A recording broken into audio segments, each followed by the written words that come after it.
Bom dia, irmãos. A passagem que eu quero ler com os irmãos hoje se encontra lá em Mateus capítulo 5, que fala sobre as bem-aventuranças. Eu quero colocar em destaque, irmãos, acredito que seja uma das que eu tenho mais dificuldade aqui de seguir, que é a do versículo 7. Então, Mateus 5, 7, que diz o seguinte: Bem-aventurados os misericordiosos, porque alcançarão a misericórdia. Vamos orar, irmãos. Senhor, meu Deus e meu Pai, eu te agradeço imensamente, Senhor, pela vida de todos aqui. Eu te peço que o Senhor me instrua, Senhor, que o Senhor possa passar através de mim alguma mensagem, Senhor, para todos que estão aqui hoje presentes, Pai. Te agradeço pela vida de todos e eu te peço que o Senhor me ajude a transmitir a mensagem que o Senhor queira. Em nome do Senhor e Salvador Jesus Cristo. Amém. Então, irmãos, bem-aventurados os misericordiosos, porque alcançarão misericórdia. Antes de tudo, irmãos, para a gente entender o que é a misericórdia, é importante a gente entender que a misericórdia nem sempre ela anda paralela com a justiça. Como assim? A justiça, irmãos, ela questiona se o indivíduo merece ou não alguma coisa. Se você cometeu um crime, você merece pagar por ele. Se você cometeu um crime, você vai pagar de acordo com a proporção do crime que você cometeu. Já a misericórdia, irmãos, para nós, como cristãos, é entender como que Cristo agiria no período que ele estava vivo aqui na Terra. Cristo, irmãos, ele é o maior exemplo de misericórdia. Por quê? Porque hoje em dia, irmãos, no tempo que a gente vive, está todo mundo muito rápido e muito ágil para fazer o quê? Condenações. Todo mundo se considera juiz. Todo mundo acha que tem o direito de apontar o erro do outro, não a fim de corrigir, não a fim de alertar, mas a fim de humilhar e de subjugar as outras pessoas. Então, todo mundo está se achando muito juiz hoje em dia. A gente percebe muito isso, por exemplo, em redes sociais. E hoje em dia, irmãos, errar se tornou uma coisa muito imperdoável. Hoje em dia, se você erra com alguém, você corre risco de passar por um divórcio, você pode ser agredido ou até coisa pior, por uma palavra mal colocada que você tenha dito. Então, irmãos, a gente vê que hoje em dia, um pecado basta para conseguir manchar a sua história inteira. Como assim? Esses dias eu vi um documentário não, uma reportagem sobre pessoas que elas haviam conseguido sair do mundo das drogas e qual era a maior dificuldade que elas estavam enfrentando após isso. E elas comentaram que a maior dificuldade não foi nem arrumar emprego, não foi lidar muito com a vida financeira, mas foi a sociedade. Porque as pessoas ao redor dela estavam sempre, não enxergavam ela como um cidadão comum, mas enxergavam ele sempre como um ex-drogado.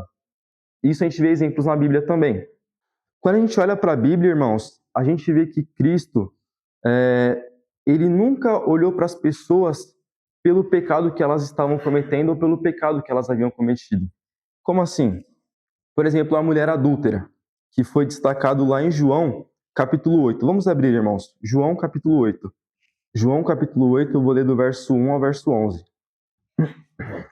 Diz o seguinte: Jesus, entretanto, foi para o Monte das Oliveiras de madrugada. Voltou novamente para o templo e todo o povo ia ter com ele, assentado. Os ensinava. Os escribas e fariseus trouxeram à sua presença uma mulher surpreendida em adultério.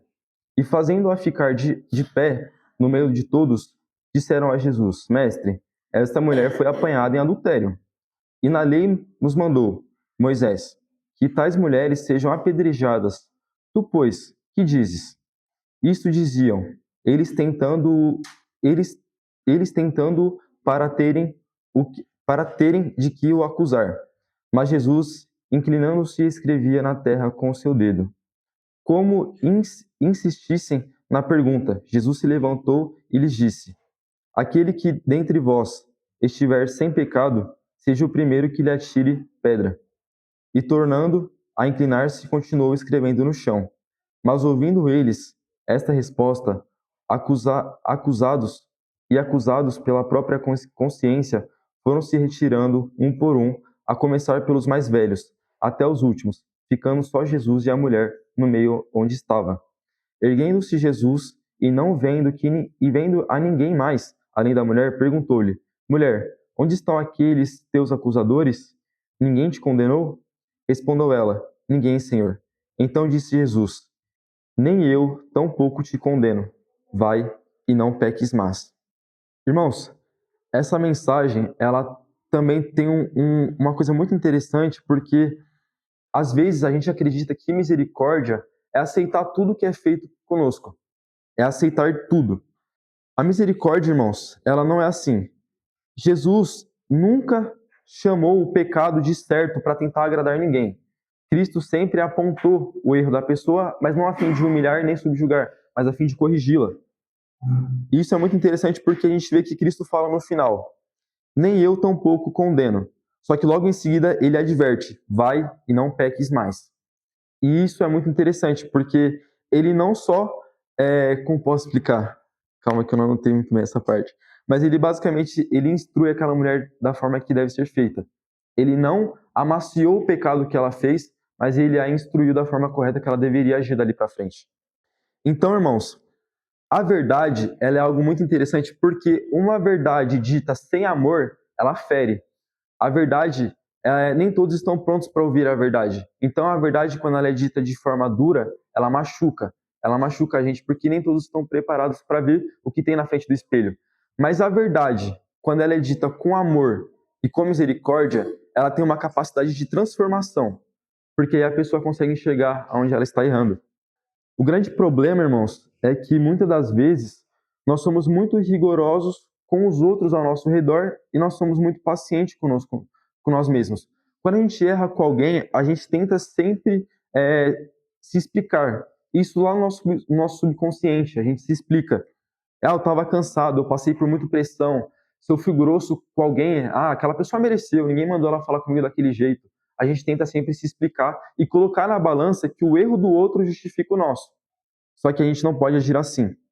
Sempre quando o outro erra com a gente sempre quer uma sentença o mais rápida possível para aquela pessoa. Hoje em dia a gente é sempre instruído a rebater. Então, se alguém foi grosso com você, você tem que ser 2 vezes mais grosso com aquela pessoa para ela entender que não é assim que funciona. Se alguém te fechou no trânsito, você abaixa o vidro e xinga aquela pessoa para ela se arrepender de ter feito aquilo com você. A gente é sempre instruído muito a isso. E quem não segue essa linha de raciocínio é tido como covarde, como medroso, como o famoso cagão aí, né? Então, irmãos, a gente tem que tomar muito cuidado com isso, para a gente não tentar justificar os nossos erros com o erro do próximo. Certa vez, irmãos, Jesus contou uma parábola a respeito do servo que recebeu perdão de uma dívida impagável e que, ao sair, ele também encontrou alguém que lhe devia muito pouco. E qual foi a atitude desse homem? Será que ele retribuiu a misericórdia que foi concedida a ele? Ou será que ele usou aquela situação para se engrandecer para cima daquele que estava o devendo? A gente vê que ele fez exatamente isso. Ele não usou a misericórdia que foi usada diante dele. E nós devemos tomar muito cuidado com isso. Irmãos, imagina se Deus nos julgasse de acordo com o pior momento das nossas vidas. Com o momento que você murmurou, com o momento que você desacreditou, com o momento que você não entendeu que aquilo que você estava passando era algo que Deus queria na sua vida. Imagina se Deus te julgasse quando você estava nesse momento. O que aconteceria? Irmão, eu tenho certeza que nenhum de nós aqui seria salvo. Porque todos nós já passamos por momentos de tribulação que nós desacreditamos e que nós não entendemos de fato o que Cristo estava querendo nos passar. Então a gente vê que sim, é possível a gente experimentar a misericórdia de Deus e ainda assim negar a misericórdia às outras pessoas. Todos nós aqui, irmãos, somos pessoas que já experimentamos da misericórdia de Cristo. Tem pessoas aqui que foram tiradas de lugares por Cristo. Teve pessoas aqui que fazem coisas muito boas e maravilhosas por Cristo, porque Cristo deu essa possibilidade a nós. E a gente vê também que a misericórdia, de certa forma, ela protege a igreja. Como assim? Irmãos, uma igreja sem misericórdia, ela acaba se tornando o quê? Um tribunal.